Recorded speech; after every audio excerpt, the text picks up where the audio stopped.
ഞാൻ രാജേന്ദ്ര റെഡ്ഡിയാണ്, മദ്രാശിയിൽ നിന്നും വരുന്നു. വീട്ടിൽ വെറുതെ ഇരുന്ന് ബോറടിച്ചപ്പോൾ ഒരു കിരികിറിപ്പ്, ഒരു പടം പിടിച്ചാലോ എന്ന്. അതിനു വേണ്ടിയുള്ള ഒരു നടിയുടെ തെരഞ്ഞെടുപ്പിന് വേണ്ടിയുള്ള ആഡിയേഷനാണ് ഇവിടെ നടക്കുന്നത്. എന്ത് അസംബന്ധമാണ് ഈ എഴുതി വെച്ചിരിക്കുന്നത്? ആ പ്രസ്സിൽ ബാബുവിനെ ഒന്ന് വിളിച്ചു കളയാം. 1 3 8 വട്ടം. ഹലോ ഹലോ, പ്രസ് ചെയ്യുന്ന ബാബു അല്ലേ? പ്രസ് ചെയ്താലും പ്രസ് ചെയ്തില്ലെങ്കിലും ഞാൻ ബാബു തന്നെ. ഞാൻ അതല്ല പറഞ്ഞത്. നിങ്ങളുടെ അച്ചടിയിൽ ഒരു പ്രശ്നമുണ്ടല്ലോ. അത് തൈരിന്റെ ആയിരിക്കും. പച്ചടി എന്നല്ല പറഞ്ഞത്, അച്ചടി എന്നാണ് പറഞ്ഞത്. എന്താണ് പ്രശ്നം? എന്താണ് എഴുതി വെച്ചിരിക്കുന്നത്? എന്താണ് ഞാൻ എഴുതി വെച്ചിരിക്കുന്നത്? തുലാം 14 എന്ന് എഴുതിയതിന് പകരം തുലാം 14 എന്നാണ് നിങ്ങൾ എഴുതി വെച്ചിരിക്കുന്നത്. എന്റെ വീട്ടിൽ എന്റെ അച്ഛൻ തുലാം 14 എന്നാണ് പറയുന്നത്. നിന്റെ അച്ഛന്റെ ഉച്ചി വെച്ചിട്ട് പോയില്ലടാ. ഈ ഡയറക്ടർ ഇത് എവിടെ പോയി കിടക്കുന്നു? ഇതുവരെ കണ്ടില്ലല്ലോ. സാധാരണഗതിയിൽ ഇങ്ങനെ ഒരു സിറ്റുവേഷനിൽ ഒരു ഡയറക്ടർ കയറി വരികയാണ് പതിവ്. സാരമില്ല, ഒന്ന് മാറ്റിപ്പിടിക്കാം. പറഞ്ഞ് നാക്കെടുത്ത് വായിലോട്ടിട്ടില്ല. ദാ വരുന്നു നമ്മളുടെ ഡയറക്ടർ.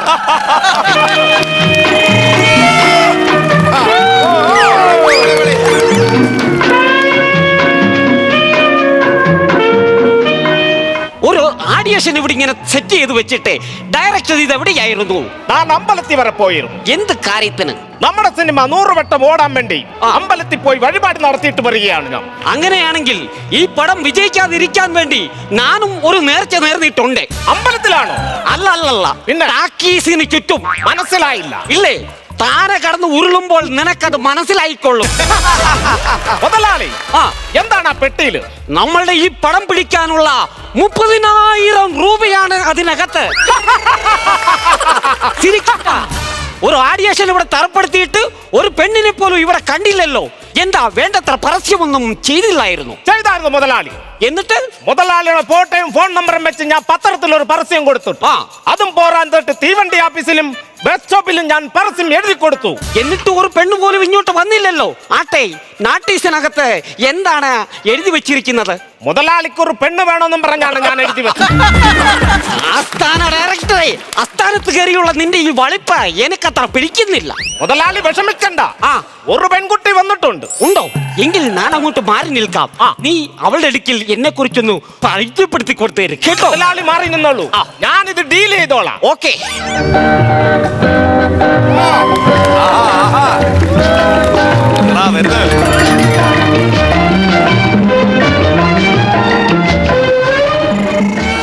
കറുത്ത സാരിയിൽ വെള്ളപ്പെട്ടുള്ള സ്ത്രീയെ എന്നെ എന്തിനാണ് അങ്ങനെ വിളിക്കുന്നത്? എന്റെ പേര് വിളിച്ചാൽ പോരെ? ആ കോമഡി എനിക്ക് നേരത്തെ വരുമെന്നറിയാം, അതുകൊണ്ടാണ് ഞാൻ ചോദിക്കാതിരിക്കുന്നത്. എങ്കിലും ചോദിക്കുക, എന്താണ് പേര്? എന്റെ പേര് ഇത്തിരി മാടനാണ്. മാടണോ? എങ്കിലും പറയൂ, കേൾക്കട്ടെ. കൊട്ടാരക്കര ലീള. ഇത് മാടണോ? ഇപ്പോൾ മാടൻ. ഞാനൊരു സത്യം പറയട്ടെ. എന്താണ്? നീ അതീവ സുന്ദരിയായിരിക്കുന്നു. ഇവൻ എന്തൊക്കെയാണ് ഈ വിളിച്ച് പറയുന്നതൊന്ന് പ്രവർത്തിക്കുന്നത് മറ്റൊന്ന്. എന്നെ ഒന്ന് പരിചയപ്പെടുത്തണമെന്ന് പറഞ്ഞിട്ട് മൈൻഡ് പോലും ചെയ്യുന്നില്ല. ഞാൻ വെറും ഒരു നോക്കുകുത്തി. ഞാൻ ഈ പടത്തിന്റെ പ്രൊഡ്യൂസർ രാജേന്ദ്ര റെഡ്ഡി. എനിക്ക് സാറിന്റെ ഈ പടത്തിൽ അഭിനയിച്ചു കഴിഞ്ഞാൽ വലിയൊരു നടിയാകണമെന്നാണ് ആഗ്രഹം. അത് ഈ ഡയറക്ടർ സാർ സാധിച്ചു തന്നിരിക്കും. ഞാൻ രാജേന്ദ്ര റെഡ്ഡി, ഈ പടത്തിന്റെ. എന്താണ് സാറിന്റെ പേര്? കാലടി ജാണി. എന്നാൽ എത്രയും വേഗം ആസ്പത്രിയിൽ പോകൂ. എന്തിന്? കാലിനടിയിൽ ആണിയാണെന്ന് പറഞ്ഞു. ഞാനതല്ല പറഞ്ഞ, എന്റെ പേരാണ് പറഞ്ഞ കാലടി ജാണി. പിന്നെയും അതേ കാമഡി.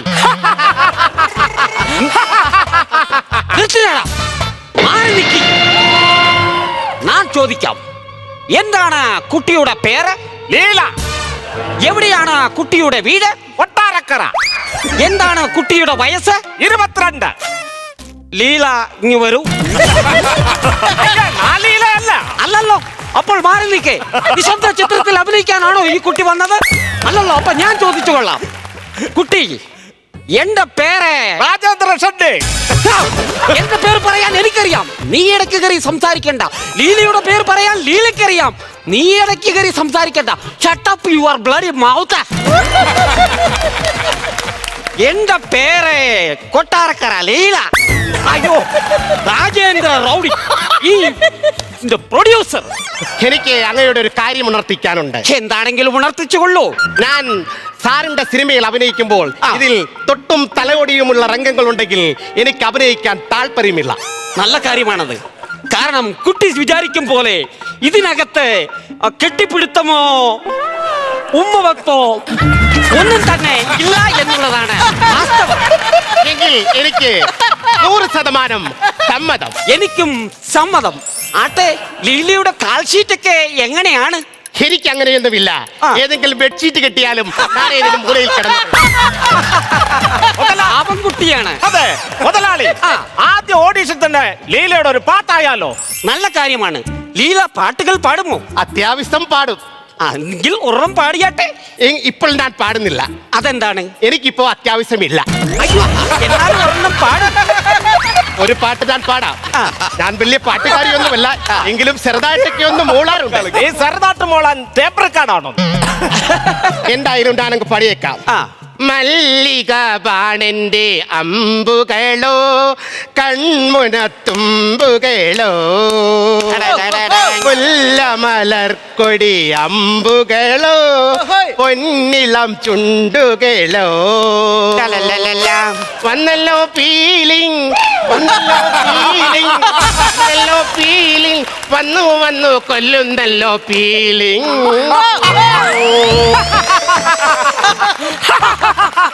നിങ്ങൾ എന്തിനാണ് എന്നെ കളിയാക്കി ചിരിക്കുന്നത്? അയ്യോ, കളിയാക്കി ചിരിച്ചതല്ല. പിന്നെ ഈ പാട്ട് ഇങ്ങനെയും പാടാമല്ലോ എന്ന് ആലോചിച്ചപ്പോൾ അറിയാതെ ചിരിച്ചു പോയതാണ്.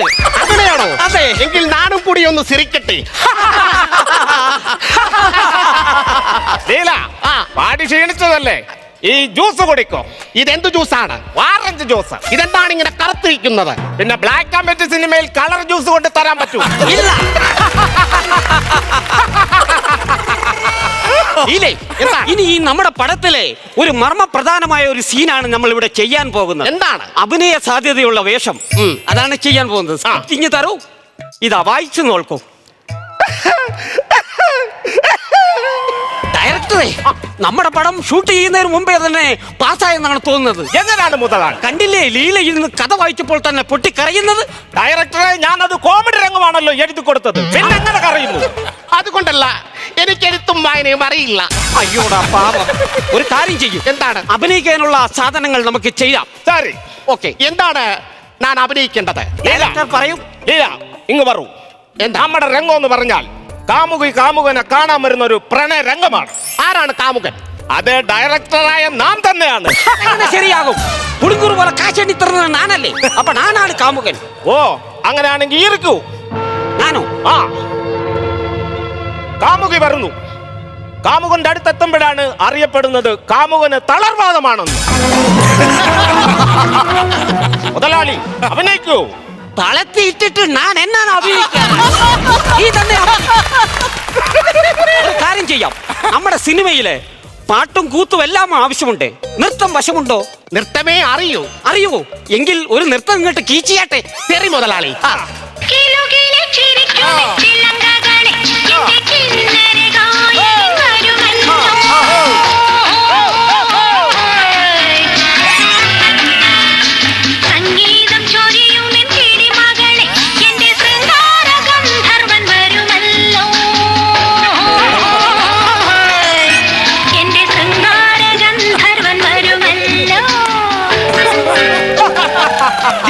ഞെട്ടിച്ചു കളഞ്ഞു.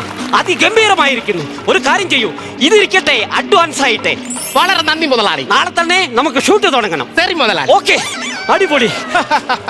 ഡയറക്ടറെ, നമ്മുടെ പടത്തിലേക്ക് ഒരു നല്ല ഉഗ്രൻ നായികയെ തന്നെ കിട്ടിയിരിക്കുന്നു. അതുകൊണ്ട് നമുക്ക് നാളെ തന്നെ പിച്ച എന്ന പടം നമുക്ക് ഷൂട്ട് ചെയ്യാം. അതെങ്ങനെ സാധിക്കും മുതലാളി? അതെന്താണ്? ഈ പിച്ച എന്ന സിനിമയ്ക്ക് വെക്കാൻ വെച്ച 30,000 രൂപയല്ലേ ലീല കൊണ്ടുപോയത്? അത് തന്നെയാണ് ഞാൻ പറഞ്ഞത്. ലീല കൊണ്ടുപോയല്ലോ പൈസ.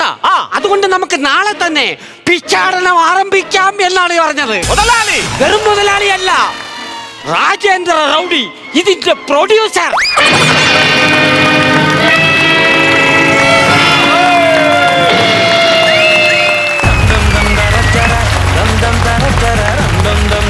ഫ്ലവേഴ്സ് സ്മാർട്ട് ഷോ ശനി ഞായർ ദിവസങ്ങളിൽ രാത്രി 9:30 ഫ്ലവേഴ്സിൽ.